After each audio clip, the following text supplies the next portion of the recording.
आबसुनि president Dipen बर'नि सायाव नोंथांमोनजों discuss खालामगोन। दिनैसो बिथाङा बर' जाथिखौ खौसेथि जानो खावलायदों। मानि थाखाय खावलायखो, मा जाखो? ना बिथांमोना गावसिनि पलिटिकेल केरियारखौ बरबाद जानायखौ नुहुरखाबाय नामा? आपकामिं जि बिटिसि इलेक्शन बेवहाय बिथांमोना गेलेनो हानायनि जैगथा गैला, दुरबल जाबाय। पलिटिकेल पार्टिफोरखौ मानि थाखाय ज' जानो खावलायखो, जाहोना मा? मानि थाखाय बर'जों बर' ज' जानानै सरकार दानांगौ, बेफोरबायदि खोथाया दिनैनि डेटआव मानो फैखो साननो गोनां। भेरि आनफर्चुनेट। दिनैसो बेबायदि खोथाखौ साननो रोंबाय बुंदों। आं दिनै नोंथांमोननो खिन्थागोन। बेनो जाहैबाय, बेबायदि बुंनायनि मेन खारनानो जाहैबाय रायजोफोर इउपिपिएलआ जेनोबा आबसुखौ रावबो दामनाय नंला। मानोना जुदि ज' सरकार दानानै सरकाराव फैयोब्ला बर' जाथिखौ जि थगायनाय दाययाथ' गावसिनाव गोलैसिगोन नालाय, रायजोफोरजों होसो जासिगोन। स' रायजो राजाफोरनिफ्राय बेबायदि दायनिफ्राय बारग'नो थाखाय बिथांमोना नैबेबायदि स्ट्रेटेजिखौ खालामनानै बर'जों बर' ज' जानानै सरकार दानांगौ एबा इलेक्सन गेलेनांगौ होननाय खोथाफ्रा नैबे। मानोना आबसु जेननाय माने इउपिपिएलआ जेननाय ना। बोरैहाय आबसुआ सार्भाइभ खालामनानै थागोन? मारै?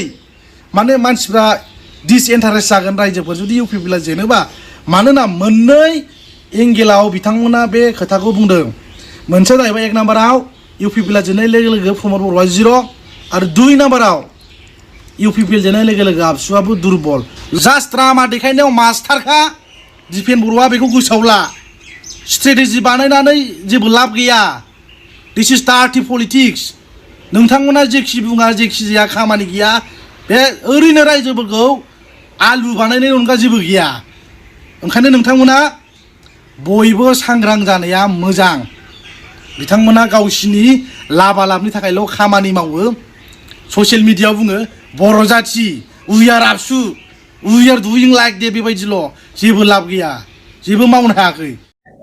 सासे इउटिउबार गेरेमसा मुंनि बिथाङा दुलाराय बर' फरायसा आफाद लोगोसे दुलाराय बर' फरायसा आफादनि आफादगिरि दिपेन बर' सारखौ आथिखालाव गोबां गाज्रि रावजों सोंखारिनायखौ जोङो नुनो मोनगासिनो।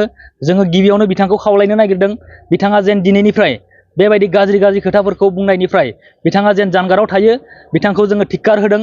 बिथाङा बेफोरबायदि खोथाफोरखौ बुंनो नाङा। मानोना दुलाराय बर' फरायसा आफादनि मानिजाथाव आफादगिरि बिथाङा थांनाय 15 आगस्तआव बर'फोरनि सार्थआव बर'फोरखौ खौसे जानांगौनि थाखाय बिथाङा खावलायदोंमोन। दा बेखौनो बिथाङा माखासे खायदाखौ सल खालामनानै राजखान्थियारि खोथाफोरखौ बुंनानै दुलाराय बर' फरायसा आफादा बेखौ राजखान्थियारि सार्थनि थाखाय बुंदों एबा खायसे गाज्रि खामानिनि थाखायसो बेखौ बुंदों होननानै बिथाङा ससियेल मिडियानि गेजेरजों फोसावगासिनो दङ। बिथांखौ जोङो बेनि थाखाय गिबियावनो सोंखारिदों, बिथाङा जेन दिनैनिफ्राय बेबायदि खोथाखौ बुंनो नाङा। जोङो दुलाराय बर' फरायसा आफाद खैराबारि दख'रा हिसाबै जोङो बिथांखौ बेखौनो बुंनो नागिरदों, दुलाराय बर' फरायसा आफादा खौसेथिनि खोथा बुंबोनाया दिनैनि खोथा नङा। गोदोनिफ्रायनो जाय समाव नांगौ, जाय समाव बर'फ्रा खौसे जानांगौ, जाय समाव बर'फ्रा खौसेथि थामोनथाय आरो जौगाथायनि थाखाय खामानि मावनो गोनांथि दङ, एबा जायखिजाया समावनो बर'फोरखौ खौसे जानो थाखाय दुलाराय बर' फरायसा आफादा खावलायबोदों। नाथाय नैबेबायदि समाव जाय समाव गोबां इन्टेलेक्सुयेल, गोबां रायजो राजाफ्रा दिनै नायगिरदों बर'फ्रा खौसेथि जानायखौ, नैबे समाव बिथांबायदि दालाल मानसियासो दिनै बर'फोरखौ खौसेथि जानाङा होननानै ससियेल मिडियानि गेजेराव बुंनो नागिरनाया एबा बुंनाया बिराद दुखुनांथाव होननानै जोङो सानो। दिनै जोङो बिथांखौ बुंनो नागिरदों, बिथाङा सासे बर' हारिया खौसेथि जानायखौ हेंथा खालामग्रा सासे सुबुं नामा? जायनि थाखाय बिथाङा बुंगासिनो दङ दिनै दुलाराय बर' फरायसा आफादा खौसेथि जानो खावलायनायखौ खायसे राजखान्थियारि खोथानि थाखायसो बुंगासिनो दङ होननानै बिथाङा बुंगासिनो दङ। आरो लोगोसे बिथाङा दिपेन बर' जोंनि दुलाराय बर' फरायसा आफादनि मानिजाथाव आफादगिरि सारखौ गोबां गाज्रि खोथाफोरखौ बुंगासिनो दङ। बिथाङा आबसुखौ गावनि सम्पति रोखोमै बाहायनो नागिरो। लोगोसे बिथाङा गोबां खोथाफोरखौ बिथाङा बुंगासिनो दङ। दिनै दुलाराय बर' फरायसा आफादनि आफादगिरि दिपेन बर' सारा जेरैबायदि आबसुखौ दैदेनगासिनो दङ, जेरैबायदि सारा बर' हारिखौ बिथाङा दिनै दैदेनगासिनो दङ, बेखौ नुनानै बिथांमोना मानो गियो? दिनै बर'फोरनि गेजेराव दुलाराय बर' फरायसा आफादाव सासे गोग्गोम आफादगिरि दङ, जाय आफादगिरिनि दैदेननायाव दिनै जोङो सारा भारतबर्षआवनो जोंनि बर' हारिखौ सिनायथि होनो हादों। सारा आसामनि गेजेरावनो जोङो दिनै जोंनि दिनैनि तारिखावबो जोंनि जिथुनिखि थामोनथा बेखौ जोङो दिन्थिनो हादों। बेखौ दिनै मानो बिथांमोना हेंथा खालामो? दिनैनि तारिखाव जेरैबायदि जोंनि सारा जोंनि बर' हारिखौ दैदेननायाव जोंनि माखासे खामानिफोरखौ मावनायाव साक्सेस जादों, बेखौ दिनै बिथांमोना मानो गियो? दिनै दुलाराय बर' फरायसा आफादनि खावलायनायाव दिनै मानगोनां आफादगिरि दिपेन बर' सारनि खावलायनायाव जुदि बर' हारिया खौसेथि जायोबा बेवहाय बिथाङा हेंथा खालामनो सोर? दिनैनि तारिखाव बिथाङा बुंदों, दिनैनि तारिखाव बर'फोरखौ बिथाङा बुंनो नागिरदों, दिनैनि तारिखाव आबसुखौ बिथाङा बुंदों। आबसुआ दिनैनि तारिखाव गुबुन गुबुन खामानिफोरखौ ओरैनो नङा बाङा खामानिफोरखौ मावदों होननानै बिथाङा बुंनो नागिरदों। दिनै बिथाङा बुंदों बिटिआर एकर्डनि खामानिखौ मोजाङै मावाखै, लोगोसे गोबां खोथाफोरखौ बिथाङा दायथ' लानानै खामानि मावाखै। दुलाराय बर' फरायसा आफादखौ बेबायदि दाय होगासिनो दङ। नाथाय जोङो दिनै बुंनो नागिरदों दुलाराय बर' फरायसा आफादा खामानि मावदों मावाखै बेखौ रायजो राजाया मिथिगौ। रायजो राजाया दिनै जोंनो फिननायखौ होगोन। बिथांमोना जोंखौ नुगासिनो दङ दुलाराय बर' फरायसा आफादा खामानि मावदोंना मावाखै।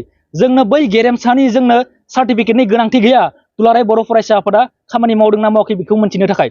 आरो जायखिजाया बर' हारिनि सोरबा मानसिनो बै गेरेमसा बिथांनि रावनोबो बिथांनि सार्टिफिकेट 2 नम्बरनि सार्टिफिकेटनि गोनांथि गैया दिनैनि तारिखाव। बेनिखायनो जोङो दिनै बुंनो नागिरदों बेबायदि खोथाखौ बिथाङा बुंनो नाङा। बेबायदि खोथाखौ बुंनायनिफ्राय गोजानाव था। दुलाराय बर' फरायसा आफादनि लिगेसि बेखौ सोरबाया गोसो जाबानो दिनै माखासे खोथाखौ बुंनानै बेखौ फोजोबस्रांनो हानाय जिनिस नङा। दुलाराय बर' फरायसा आफादा जेरैबायदि खामानि मावबोबाय, जेरैबायदि जारिमिन सोरजिबाय, बै जारिमिनजों सोरबाया समान समानै दिनैनि तारिखाव जाफानो लुगैयोबाबो, दुलाराय बर' फरायसा आफादखौ मेगन सायोब्लाबो दुलाराय बर' फरायसा आफादजों समान समान जानो हानाय दिनै गुबुन मोनसे रावबो बेबायदि थासारिया दुलाराय बर' फरायसा आफादजों समान समान जानो हानाय बेबायदि जेबो जिनिस गैया। बेखौ दिनै बिथाङा बुजिनानै बेफोरबायदि खोथाखौ बुंनायखौ जोङो सोंखारिदों आरो बेबायदि खोथाखौ बिथाङा मालाबाबो जेन बुङा बेखौनो जोङो खावलायबाय। बिथाङा खौसेथि जानायखौ लुबैयाखै। बेनिखायनोथ' दुलाराय बर' फरायसा आफादा बुंनायनि उनाव माखासे दैदेनगिरिफ्रा गोबां लेभेलनि दैदेनगिरि, गोबां खोलोबनि दैदेनगिरि बिथांमोना खौसेथि जानांगौ होननानै सापर्ट खालामदों। ससियेल मिडियायाव दिनै खौसेथि जानांगौ होननानै बुङो। बेफोरबायदि समाव बिथाङा बेफोरबायदि बुंनाय माने बिथाङा बर' हारिखौ खौसेथि जानायखौ लुबैयाखै। गावस्रा गावसि खालामनो मोजां मोनो। गावस्रा गावसि खालामहोनानै बिथाङा गावनि सार्थखौ सुफुंनो नागिरो आरो बिथाङा सोरनिबा बुंनायाव, सोरनिबा थिननायाव बर' हारिखौ खौसेथि जानायाव हेंथा होग्रा सासे सुबुं जानानै दिनै बिथाङा गावखौ फोरमान होदों आरो बेखौ जारिमिना मालाबाबो बावगारनाय नङा। मानोना जारिमिनखौ बयबो गोसोआव लाखियो। दिनैनि तारिखाव ससियेल मिडियानि जुगाव, इन्टारनेटनि जुगाव बेफोर खोथाफोरा दिनै बेफोरो रेकर्ड जानानै थागोन आरो बियो माखासे बोसोर समनि उनावबो बेफोरबायदि सुबुङा नैफोरबायदि खोथाखौ बुंनायनि थाखाय बेसेबांबा दुखुआव गोग्लैनांगोन होननानै जोङो बुंनो सानो। एबसुखौ दाय होयो बिनो। एबसुखौ दाय होनाय कारना जाबाय आबसुआ दिनै जेरैबायदि खामानि मावनानै लिगेसि खालामनानै गालांबाय, जेरैबायदि जारिमिन खालामनानै गालांबाय, जाय आफादाव बड'फा उपेन्द्रनाथ ब्रह्मआ खामानि मावलांबाय, बर'नि बिफा जाबाय। दा बेफोरबायदि लिगेसि लोगोसे आबसुआ जेरैबायदि खामानि मावो, जाय खामानिखौ रावबो बेफोरबायदि मावनो हानाय दिनै सासेयाव बर' हारियावनो गैया। स्कुलनि समस्या जायोबाबो आबसुखौ नांगौ जायो। दा बेफोरबायदि माखासे जाहोनफोरखौ जोङो दिनै नायदों। मानोना आबसुखौ बिराद पावारफुल होननानै सानो। बिजाबनि जेंना जायोबाबो आबसुआ खामानि मावनो गोनां जायो। गुबुन गुबुन जायखिजाया थासारियाव आबसुआनो खामानि मावनो गोनां जायो। दा नैफोरबायदि खोथाफोरखौ नुनानै एभ्रिथिं गासैबो साइडआव आबसुआ खामानि मावनायखौ नुनानैसो आबसुजों रावबो समान समान थांफानो हायैखौसो आरो बेखौनो बिथांमोना खायसे बिथिङाव गावखौ लस जानाय बायदि साननानै आबसुखौ बिथांमोना बेबायदि गाज्रि खोथाफोरखौ बुङो।